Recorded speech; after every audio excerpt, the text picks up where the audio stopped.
أعوذ بالله من الشيطان الرجيم بسم الله الرحمن الرحيم وبه نستعين وهو خير المعين وصلى الله على سيد الأنبياء والمرسلين وعلى آله الطيبين الطاهرين المعصومين أما بعد نهج البلاغہ کے متعلق جب گفتگو ہوتی ہے تو اکثر احباب یہ سوال کرتے ہیں کہ نہج البلاغہ کے مطالعے کو کس طور پہ شروع کیا جائے۔ تو تمام سامعین و ناظرین کی خدمت میں عرض ہے کہ نہج البلاغہ کسی ایک موضوع کی کتاب نہیں ہے، جیسے قرآن مجید کسی ایک موضوع کی کتاب نہیں ہے، لیکن ہر موضوع اس کتاب میں موجود ہے جو انسانیت کے کام آتا ہے یا جن چیزوں سے بچنا ضروری ہے وہ سب چیزیں اس میں موجود ہیں۔ بڑا ایک مفصل مقالہ ہے آیت اللہ العظمیٰ آغا ناصر مکارم شیرازی کا، جس میں انہوں نے عنوان دیا ہے جامعیت نہج البلاغہ، کہ ساری چیزیں نہج البلاغہ میں آپ کو ملیں گی۔ اور اہل سنت علماء میں سے مفتی مصر شیخ محمد عبدہ، جنہوں نے نہج البلاغہ پہ بہت خدمت کی ہے اور کام کیا ہے، ان کا نہج البلاغہ کا مقدمہ وہ بھی اسی چیز کو اپنے انداز میں پیش کرتے ہیں کہ نہج البلاغہ میں آپ کو ہر چیز اپنے کمال پہ نظر آئے گی۔ اس کو اگر یوں پیش کیا جائے تو یہ محمد عبدہ کے الفاظ کے مطابق یہ بنتا ہے کہ ایک بہادر سمجھتا ہے کہ یہ بہادری کے ہنر سکھانے کی کتاب ہے، ایک مقرر و خطیب اور واعظ کہتا ہے کہ شاید یہ خطیبوں کے لیے کتاب ہے، ایک صوفی کہتا ہے یا ایک مواعظ کا طلبگار جب نہج البلاغہ پڑھتا ہے تو وہ کہتا ہے کہ یہ مواعظ کی کتاب ہے، ایک فلسفی جب نہج البلاغہ کو پڑھتا ہے تو وہ سمجھتا ہے کہ یہ فلسفے کی کتاب ہے، اور حق بھی یہی بنتا ہے، اس لیے کہ یہ کلام امیر المومنین ہے، وہ ذات گرامی جس کے بارے میں بہت سونو کہا جو میں افیہ الازداد، اس ذات گرامی میں بہت ساری ضدیں جمع کر دی گئی ہیں۔ اور شیخ محمد عبدہ کہتے ہیں کہ کبھی میدان کا گرجتا ہوا شیر محراب میں آنسو بہاتا نظر نہیں آئے گا۔ یہ علی علیہ السلام ہی کا کمال ہے کہ زرار کے بقول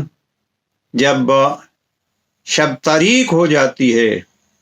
تو یوں علی رب کے دربار میں روتے ہیں جیسے سانپ کا ڈسا ہوا نظر آتا ہے، اور جب میدان جنگ میں کھڑے ہوتے ہیں تو ایک شخص اپنی بہادری کے ثبوت کے لیے کہتا ہے، اور تاریخ میں یہ الفاظ ثبت ہیں، وہ کہتا ہے کہ میں اتنا بہادر تھا کہ میں وہاں کھڑا تھا جہاں علی کے تکبیر کی آواز سنائی دے رہی تھی۔ تو وہ ہے جناب امیر علیہ السلام کے شجاعت۔ بہرحال نہج البلاغہ اس ذات گرامی کا قول ہے، اس لیے اس میں آپ کو ہر موضوع ملے گا، اور نہج البلاغہ کے موضوعات سے متعلق کم از کم 5 کتابیں میرے سامنے موجود ہیں۔ مثلا یہ شاید آپ کو اس ہماری لائبریری میں ہمارے پیچھے نظر آئے گی، تصنیف ایک کتاب ہے، اس میں میرے خیال میں سب سے بہترین کتاب یہ ہے، انہوں نے مختلف موضوعات 300 سے زیادہ موضوعات لیے ہیں، اور ان موضوعات میں پھر خطبات و خطوط و کلمات کثار میں سے حوالے کے ساتھ ساتھ انہوں نے یہ چیزیں جمع کر دی ہیں۔ اور بعض کتابیں موضوعاتی کتابیں لکھی گئی ہیں، مجھے بہرحال یہ کتاب پسند ہے، یہ ذرا سخت عربی ہے، اس کی جو عربی سے آشنا ہے وہ افراد اس کو پڑھ سکتے ہیں، اور یہ ہے بحج الصباغہ فی شرح نہج البلاغہ۔ یہ 14 جلدوں میں کتاب ہے، اس دور میں لکھی گئی ہے، بہت ہی خوبصورت اور بہت ہی علمی کتاب ہے،